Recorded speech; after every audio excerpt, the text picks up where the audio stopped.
What's good, fam? Teacher Eddie back with another ERB reaction.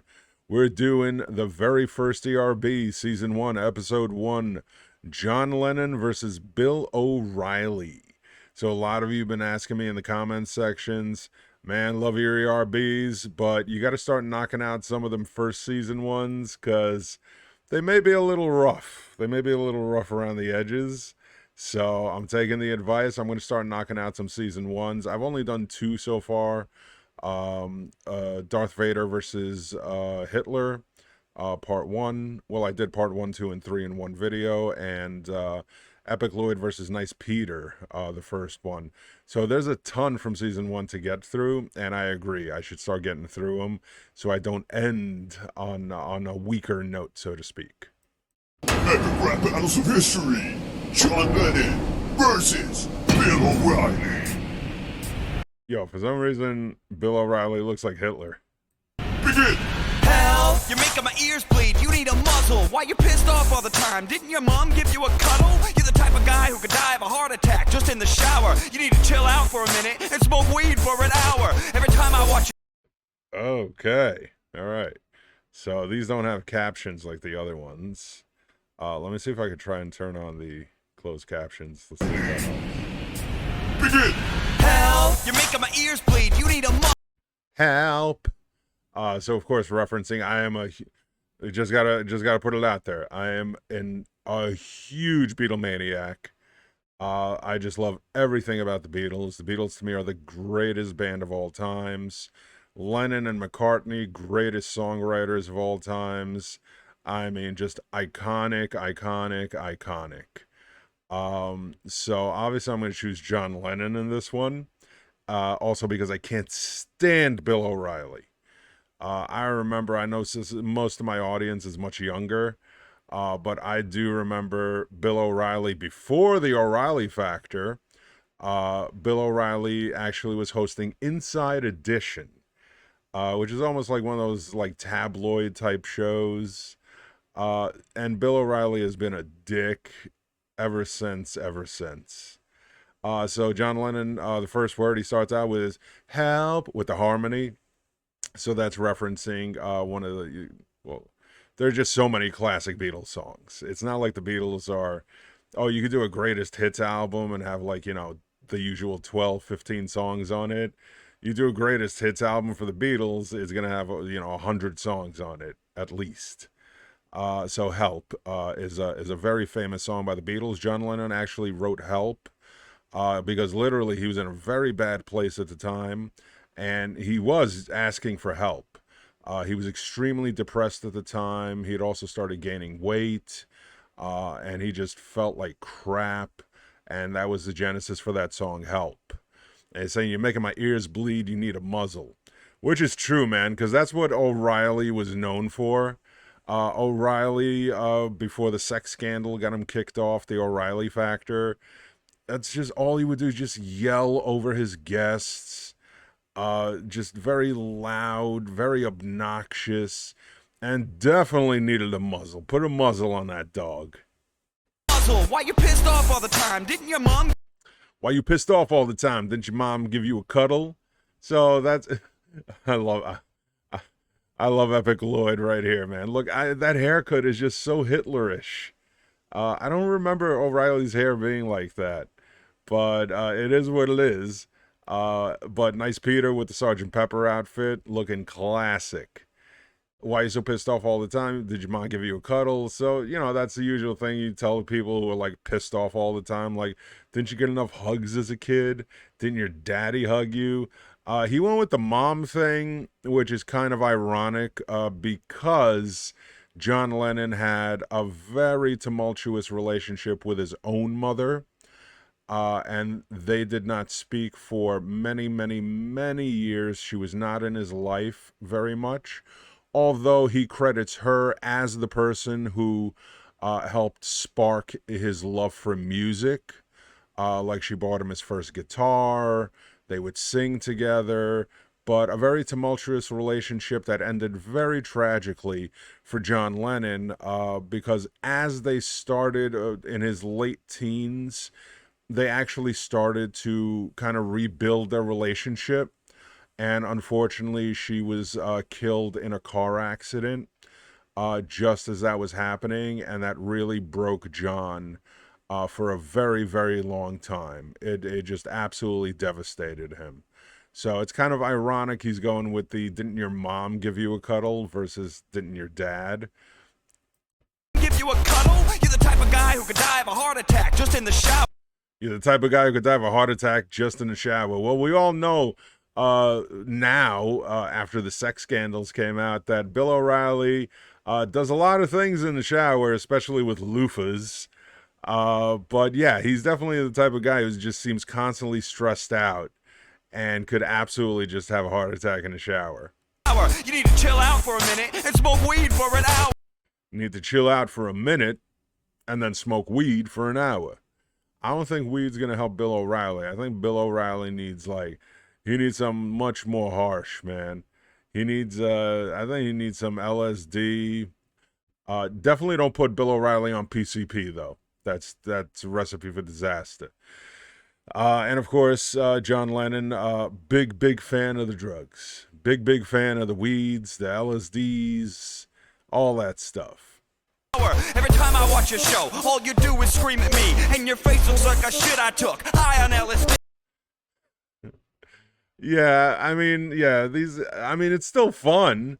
It's definitely fun, but you could obviously tell this is very early. This is the very first, the first one that they released, because I know they did one previously to this that was kind of like a demo. I think it was Chucky versus Michael J. Fox from the research I did on ERB, like the whole history of it. But this is the very first one that they released under the Epic Rap Battles of History, with the video and everything else. Your face looks like a shit I took high on LSD. Yeah, I can see that, because LSD definitely makes you see some weird ass shit, literally in this point, I guess. And the previous line, yeah, every time I watch a show, all you do is scream at me. Again, that was O'Reilly's shtick, to just constantly be loud, boisterous, asshole. Didn't give his guests really any chance to speak or say something, yelling over them, yelling at the audience for not getting it, man. You just don't get it. Libtards. I'm John Lennon, I'm a legend, I can see through all your tricks. I wonder how much George Bush paid you to suck his dick. Damn. Yeah, so that's inarguable. Yes, John Lennon is an absolute legend. Bill O'Reilly, and again, man, pausing on perfect pause right there. I just love it. Yeah, how much did George Bush pay you to suck his dick? Because that's especially after 9/11, O'Reilly was just all over it. I'll be honest with you. I think Bill O'Reilly, much like a few other Fox pundits, play characters.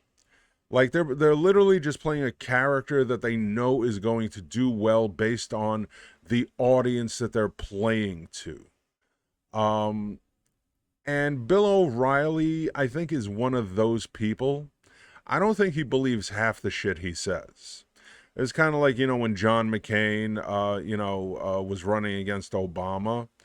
I mean, his two biggest pitfalls were, number one, picking Sarah Palin as a running mate. But number two, it was so obvious that he was not really a believer of the Republican platform. And at that time, the Tea Party was really big. He was literally correcting people when they were saying that Obama was a Muslim and a terrorist. He would stop people and say, no, ma'am, that's not true.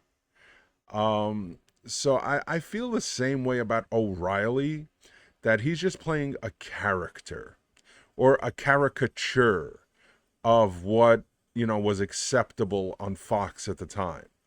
And after 9/11, O'Reilly did have about a couple of weeks worth of shows where I agreed with everything he was saying.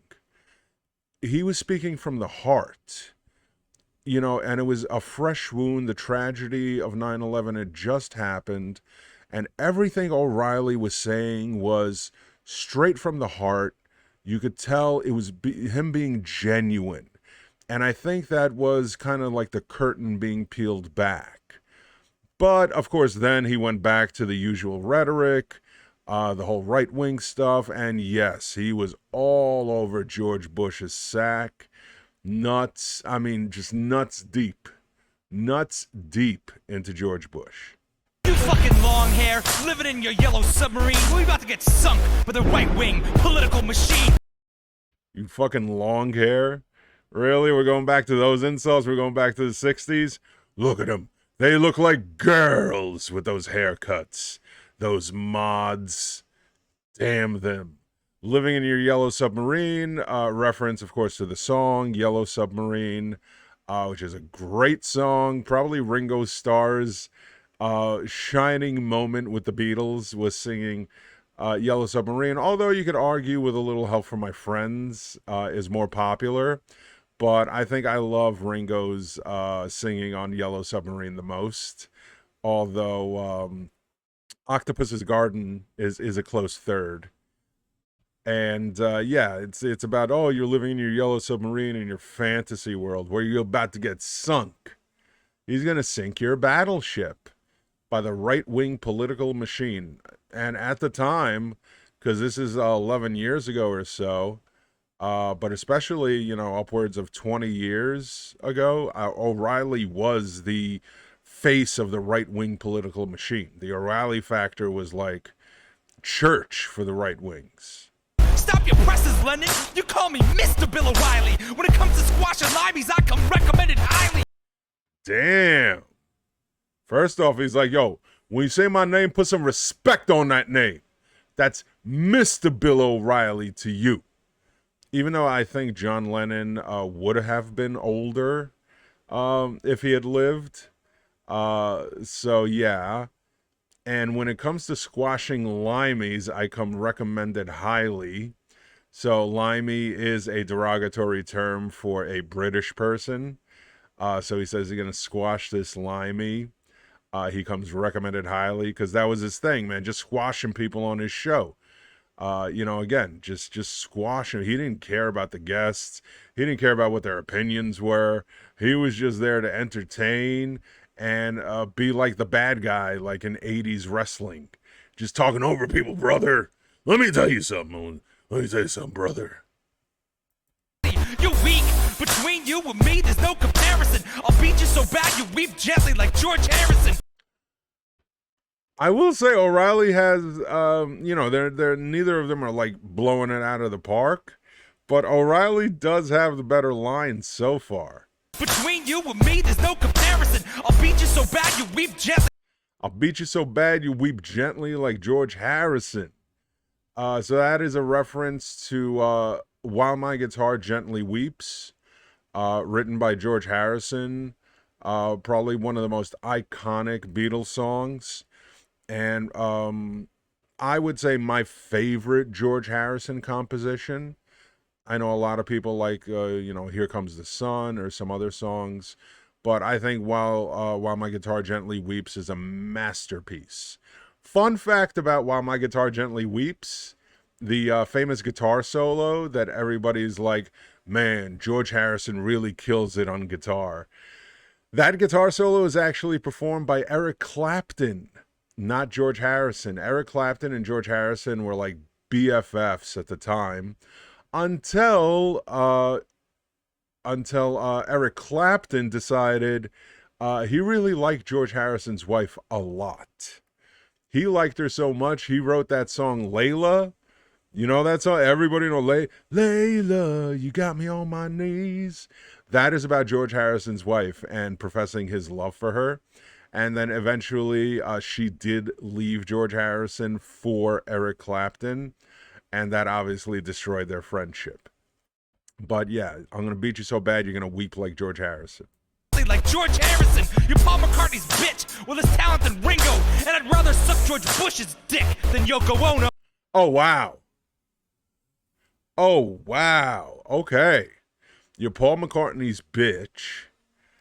I mean, you know, you talk to different Beatles fans and everybody has their favorite Beatle.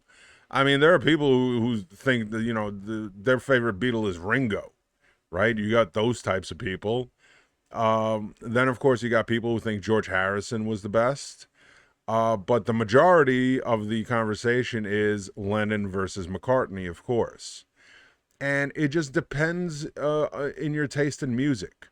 They had completely, you know, recognizably unique sounds. Like, even though each song is credited as written by Lennon and McCartney, it was just an agreement that they came to early on when they formed the band.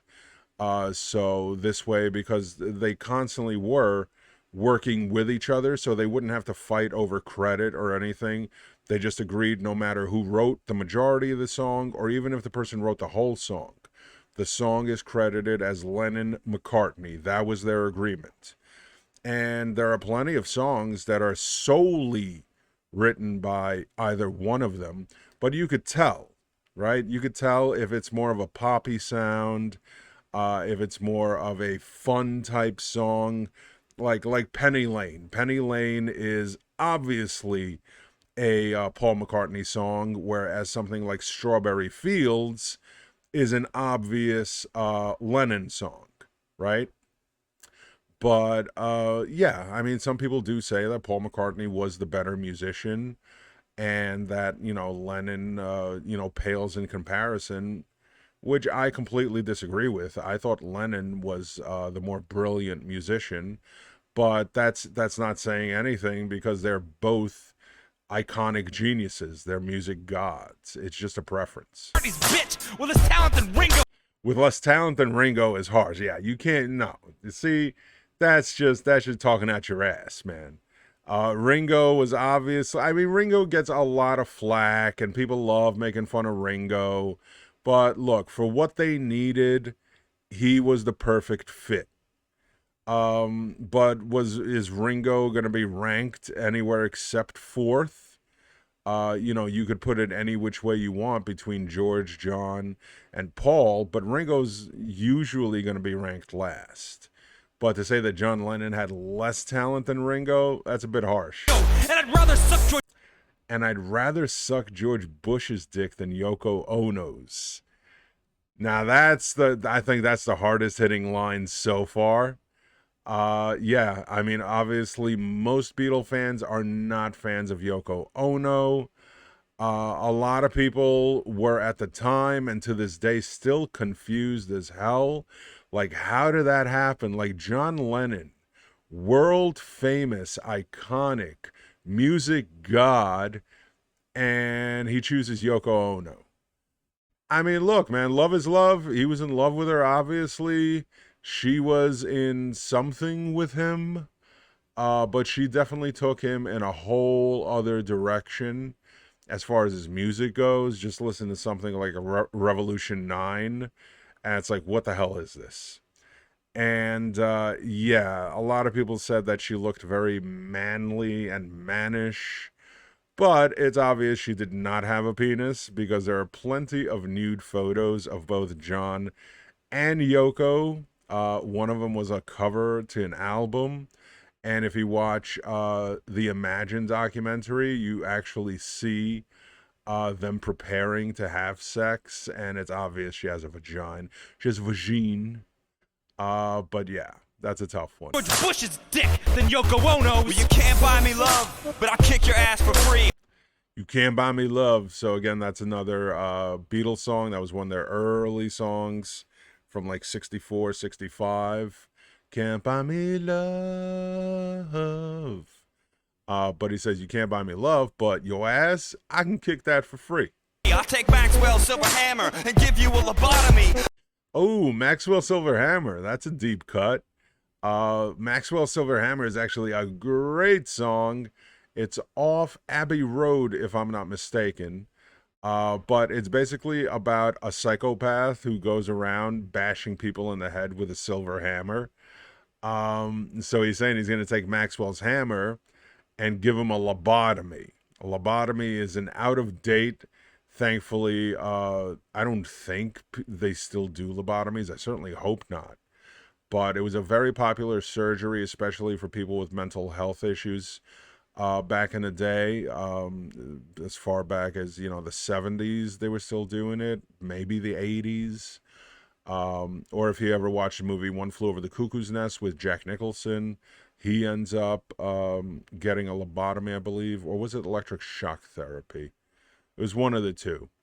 But it was a surgery that didn't work and left people basically as vegetables.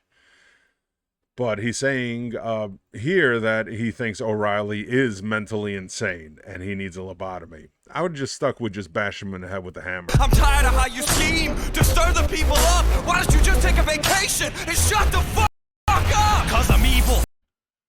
Yeah, that's what O'Reilly did, man. He stirred people up. That was his thing. That was his shtick, so to speak, was being loud, speaking out of his ass on a lot of things, especially his whole, the tides come in, the tides come out. We don't know how that happens. Yeah, we do. We do know what controls the tides. He's trying to say, like, just some things just happen, right? They just happen on a daily basis, and the tides come in, the tides come out. We don't know.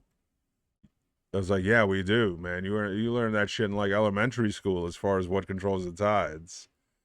So he's saying you should take a vacation, which eventually he was forced into a vacation by Fox News after them sex scandals. But at least here he admits he's evil. Hard blacker than Don Cheadle. Damn, man. Really? Really? And shut the fuck up! Cause I'm evil. Hard blacker than Don. Hot blacker than Don Cheadle. I would have preferred Wesley Snipes.